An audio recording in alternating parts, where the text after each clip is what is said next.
Hi friends, welcome to our channel. అందరూ ఎలా ఉన్నారు? మీరు బాగున్నారా? బాగుండాలని అయితే మనస్ఫూర్తిగా కోరుకుంటున్నాను. ఈరోజు డిన్నర్ వచ్చేసి ఏం చేయలేదండి. స్పైసీగా ఏదైనా తినాలనిపిస్తుందని మా వారైతే నన్ను అడిగారు. చికెన్ అయితే తీసుకొచ్చాము. ఇంకా చికెన్ ఫ్రైడ్ రైస్ అయితే చేద్దాం అనుకుంటున్నాను. నేను ఎలా చేస్తానో ఈ వ్లాగ్లో అయితే ఉంటుంది. తప్పకుండా స్కిప్ చేయకుండా చివరి వరకు చూడండి. ప్రాసెస్లోకి అయితే వెళ్ళిపోదాము. ముందుగా అయితే చికెన్ అయితే తీసుకున్నాను. దీంట్లోకి తగినంత కారం వేసేసుకుంటున్నాను. అలానే కొంచెం పసుపు వేసుకున్నాను. కొంచెం సాల్ట్ కూడా వేసుకున్నాం.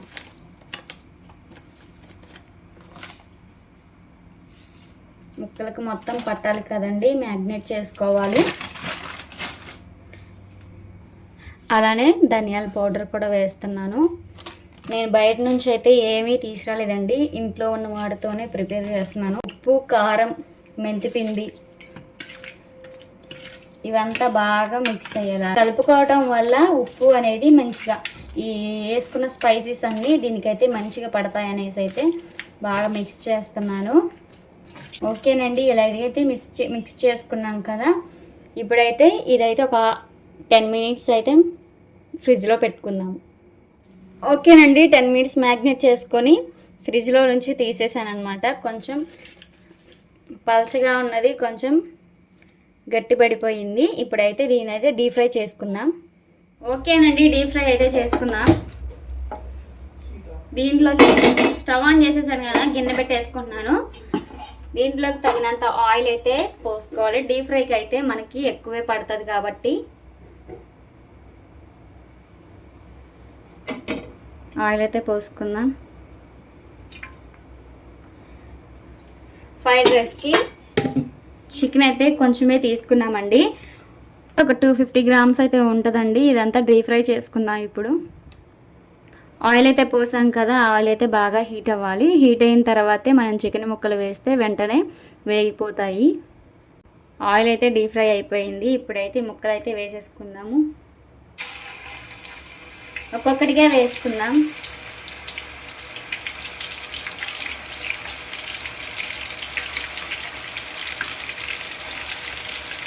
ఇవి మరీ గోల్డెన్ కలర్లోకి రాకపోయినా మంచిగా వేగిపోవాలండి. అప్పుడు మనకి టేస్ట్ అనేది బాగుంటుంది.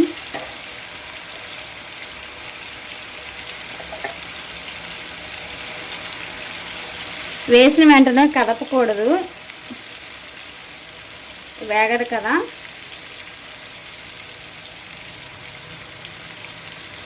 వేసిన కొంచెం సేపు అయితే కొంచెం వేగనివ్వాలి. అప్పుడు అది కింద ఉన్న పార్ట్ అయితే వేగిపోతుంది. తర్వాత టర్న్ చేసుకోవడమే. ఓకేనండి, వేగిపోతున్నాయి కదా. ఇప్పుడైతే పక్కకు తిప్పేసుకున్నాము.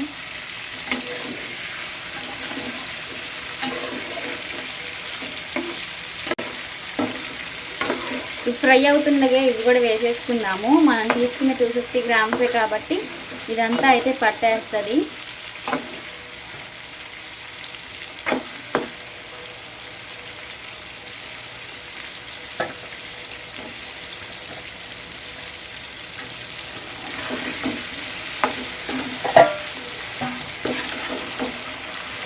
చికెన్ అంతా లోపల కూడా మంచిగా ఉడికిపోవాలి. అప్పుడే ఫ్రైడ్ రైస్ టేస్ట్ అనేది బాగుంటుంది. నేను బయట అయితే తిన్నాను కానీ ఇంతవరకు ఇంట్లోనైతే చేయలేదు. ఒక్కసారైనా ట్రై చేద్దామని అయితే ఫస్ట్ టైం ట్రై చేస్తున్నాను.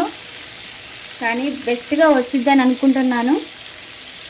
ఇంకా బాగా గోల్డెన్ కలర్లోకి రావాలి. ఓకేనండి, ఆల్మోస్ట్ ఫ్రై అయిపోయినాయి. ఇంకొంచెం అయితే ఫ్రై చేసుకున్నాము. చూసారా, ఆల్మోస్ట్ ఫ్రై అయితే అయిపోయాయి. ఇవన్నీ మాకు పక్కగా తీసేసుకుందాం స్టవ్ బంద్ చేసుకొని. ఓకేనండి, ఇవైతే ఒక ప్లేట్లోకి అయితే తీసేసుకుంటున్నాను.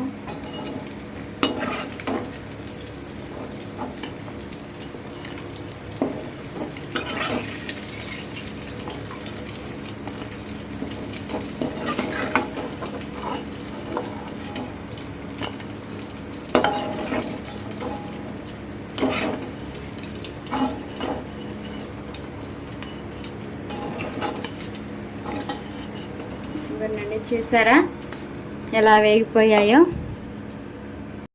స్టవ్ ఆన్ చేసుకొని బాండీ అయితే పెట్టేసుకున్నాం కదండి. దీంట్లోకి కొంచెం ఆయిల్ అయితే వేద్దాము. ఆయిల్ అయితే హీట్ అవ్వాలి. ఆయిల్ అయితే కొంచెమే వేసాను కదండి.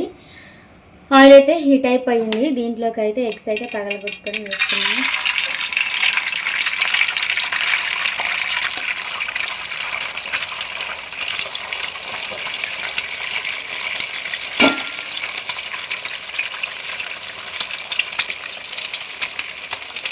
వేసిన వెంటనే కలపకూడదండి. తర్వాత మనకి ఏ సైజు ముక్కలు కావాలో అప్పుడు కట్ చేసుకోవచ్చు.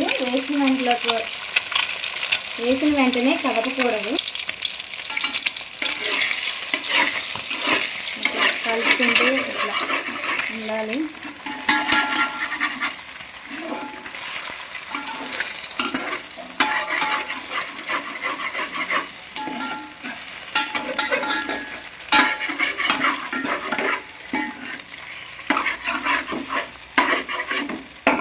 మనకి కావాల్సిన సైజులో అయితే ఇట్లా కట్ చేసుకోవచ్చు.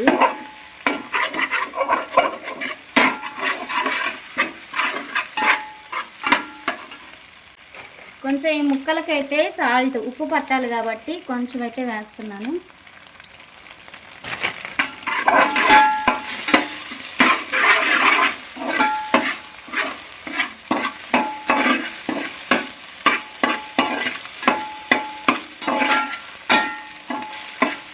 అయితే కొంచెం ఫ్రైగా అవ్వాలి.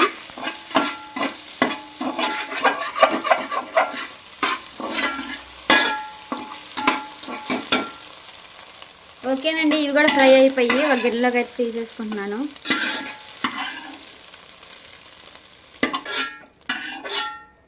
ఓకేనండి, వేరొక గిన్నెలోకి అయితే తీసేసుకున్నాం కదా. ఇప్పుడైతే అదే గిన్నెలో కొంచెం ఆయిల్ అయితే పోసుకుందాము.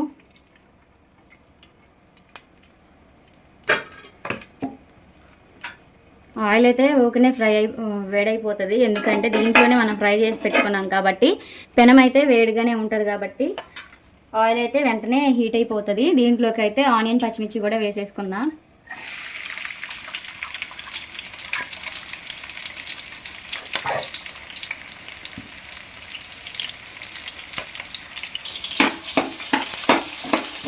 ఈ ఆనియన్ పచ్చిమిర్చి కూడా బాగా వేగాలండి.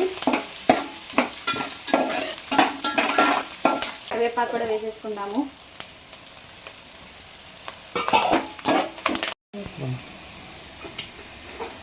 ఓకేనండి, అదైతే ఫ్రై అయిపోయింది కదా. ఈ అన్నం కూడా కొంచెం నలుపుకొని దాంట్లోకి అయితే వేసేసుకుందాము.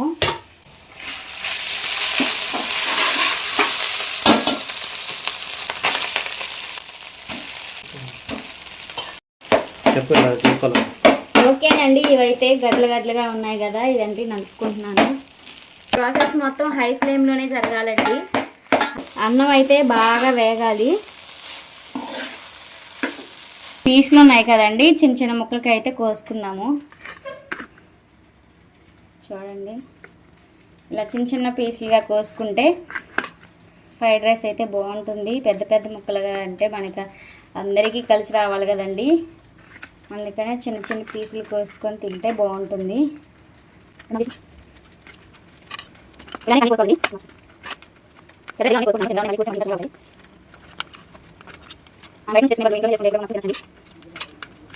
ఓకేనండి, ఇవన్నీ కట్ చేసుకున్నాను కదా.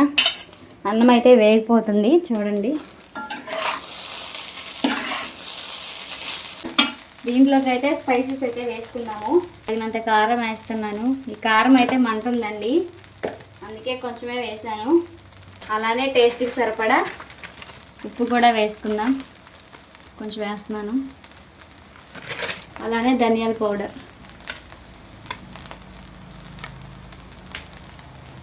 అలానే కొంచెం గరం మసాలా కూడా వేసేసుకుందాం.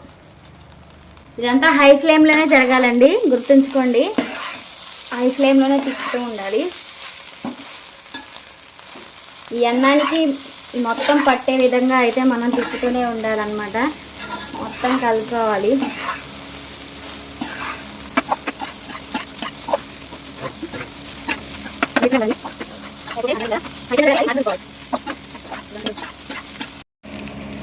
ఓకేనండి, మొత్తం మిక్స్ చేసుకున్నాం కదా, దీంట్లోకి అయితే సోయా సాస్ అయితే వేసుకుందాము.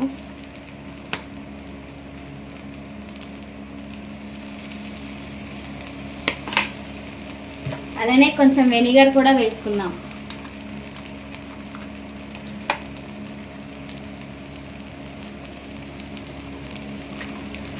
సోయా సాస్ కొంచెం ఎక్కువైనా పర్లేదు, వెనిగర్ అయితే కొంచెం తక్కువే వేసుకోవాలి. వెనిగర్ వేసుకోవటం వల్ల మనకి నీసు వాసన అనేది ఉండకుండా ఉంటుందండి.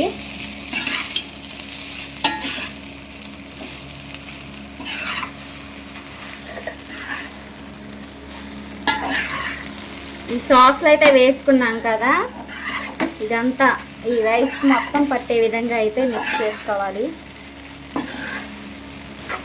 ఓకేనండి, ఇవైతే బాగా మిక్స్ చేసుకున్నాం కదా, దీంట్లోకి అయితే ఈ ఎగ్స్ కూడా వేసేసుకుందాం.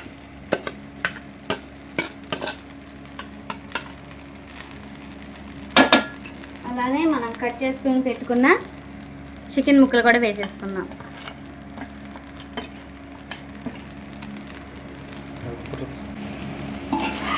దీనంతా మిక్స్ చేసుకున్నాము.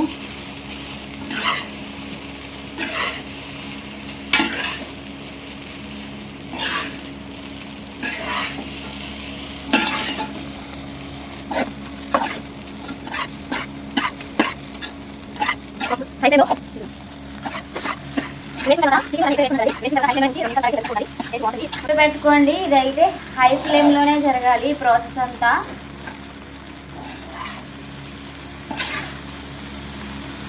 ఓకేనండి, చివరిగా అయితే కొంచెం కొత్తిమీర కూడా వేసుకుందాం. కొత్తిమీర కూడా వేసుకున్నాం కదండి, ఇప్పుడైతే మొత్తం మిక్స్ చేసుకున్నాం. ఓకేనండి, చికెన్ ఎగ్ ఫ్రైడ్ రైస్ మీకు నచ్చితే లైక్ చేయండి, షేర్ చేయండి. మొదటిగా మన ఛానల్ ఎవరైనా చూస్తున్నట్లయితే సబ్స్క్రైబ్ చేసుకోండి. మరో వీడియోతో మీ ముందుంటాను. అంతవరకు సెలవు, బాయ్ బాయ్.